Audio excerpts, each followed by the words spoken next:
What I wanted to ask you was, you speak of Islamophobia and classes like Black Studies as phony ideological things, but I was curious as to what makes them different. What makes white supremacy different, or like Islamophobia so different from anti-Semitism, as there, we did import many African slaves that died in the millions, and so did South American countries even more so. We did force Native Americans on forced marches and genocide. There are Muslims being massacred in China today. So what makes anti-Semitism so different?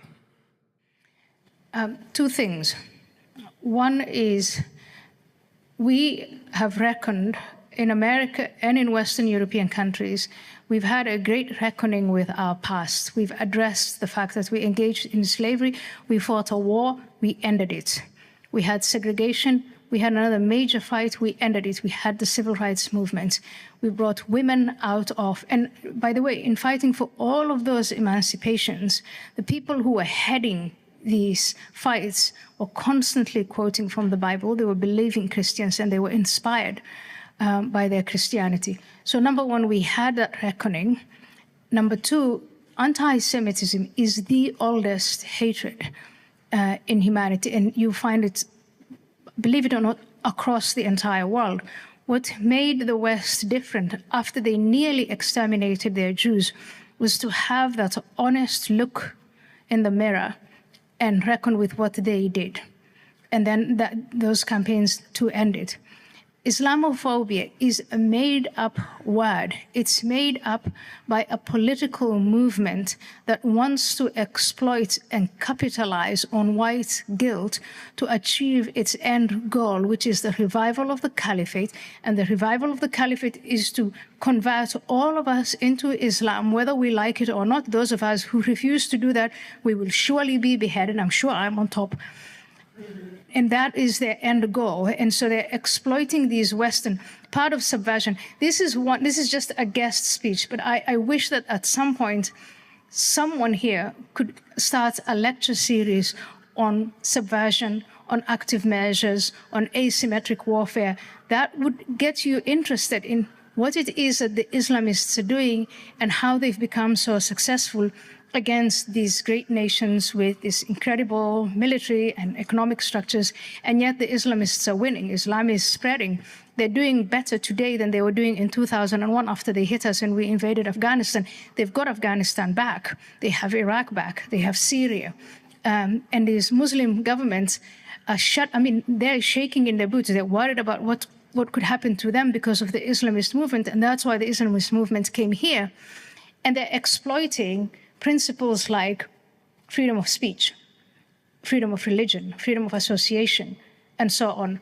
And of course, these progressive movements that we have here, we've got to understand that, and we've got to become really creative in finding a way of preserving our principles. I don't want to give up on the freedom of speech, but on the other hand, on beating the Islamists at their game.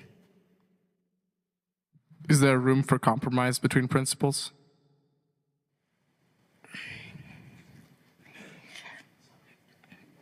If I want to kill you and behead you, unless you convert to the religion I dictate, what would be the place of compromise?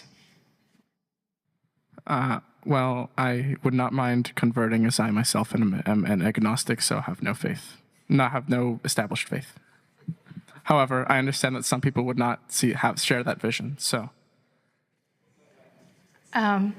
Let's play with this thought for a while. There's a time and a place for everything. And for some of the people, say in places like Africa, we don't talk about this, but Islamists are active in Africa and violently so. If you're a Christian in Egypt or a Hindu in parts of Pakistan, and you have someone looking at you and saying, you'll either lose your head or you convert to Islam, it makes sense to consider converting to Islam. But here today, for us to have the attitude of, well, we'll see what happens, and if we get to that point, I'll just convert, I will say, are you sure? Maybe you want to get educated on what would happen once you convert.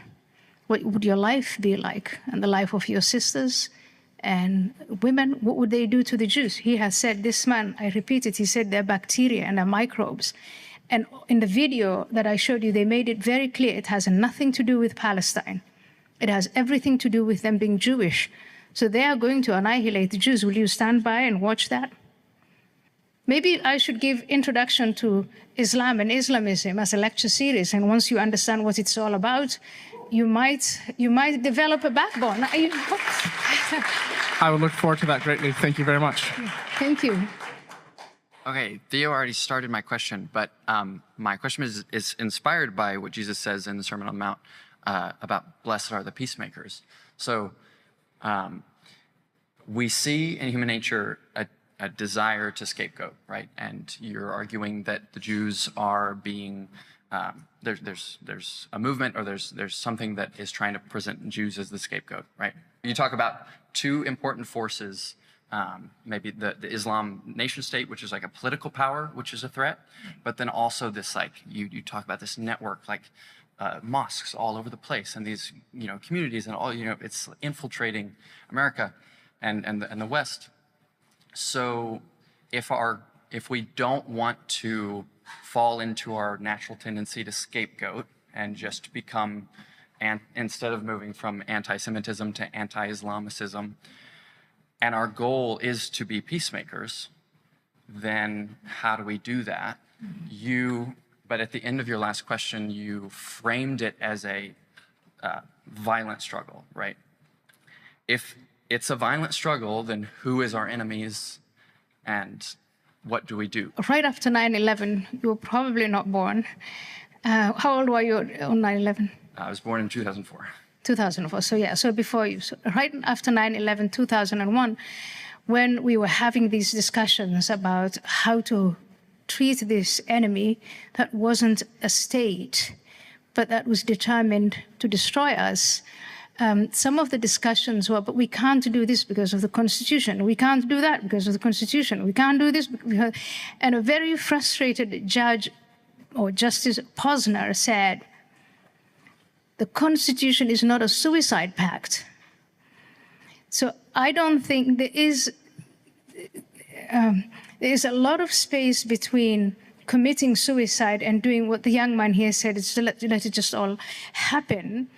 And I mean, when the time comes, I guess we will convert or we'll deal with it, whatever. And really looking at and studying openly, which we haven't been able to do because we've been self-censoring. And I gave you that list of all the different ways in which we underestimated the Islamist movement. But if we were to estimate it the right way, I will say in our history in America, it's not the first time that we are fighting an ideology that wants to destroy us. Communism just the other day, not so long ago, most of us lived through it. And you call it a Cold War here, but in Africa and in other parts of the world, it wasn't cold, it was hot. And we starved and all of it. So there were very good reasons for the United States and Western countries to fight the ideology of communism. And they developed a number of, I'd say, tools to recognize it when it's applying internal subversive methods and when it's coming from an external position. And we can reapply those, but we do have to identify Islamism and Islamists as the enemy that they are and give them the full respect. You asked me to identify and you asked me to define what is an enemy. It's a force that wants to destroy you. How do I know that? In this infrastructure of mosques and madrasas and Islamic centers, etc., they say it explicitly. So there is something about don't listen to me, don't listen to the analysts with PhDs and the like. Listen to them and what they say and take it at their word. So does this come down to a propaganda war? Like we just inculcate our children before they do? Is that where the battle lies? I think because the war they wage is totalitarian and total. But ours, and where do we meet them? Well, we have to meet, ours has to be total too.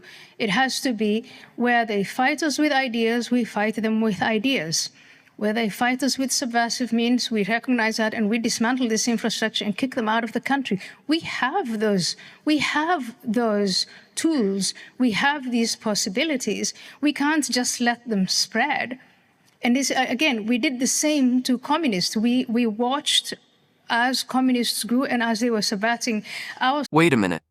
What do you think about this video? Is their debate factual? Are there lies in what they are saying, or are they saying the truth? What do you think? What are your opinions? Drop them down in the comment section. Let's hear your own part. Societies, and we took the appropriate measures against individuals, against groups, and so on, but always with due process and always within the limits of the Constitution. But we can't, again, I repeat, the Constitution is not a suicidal pact.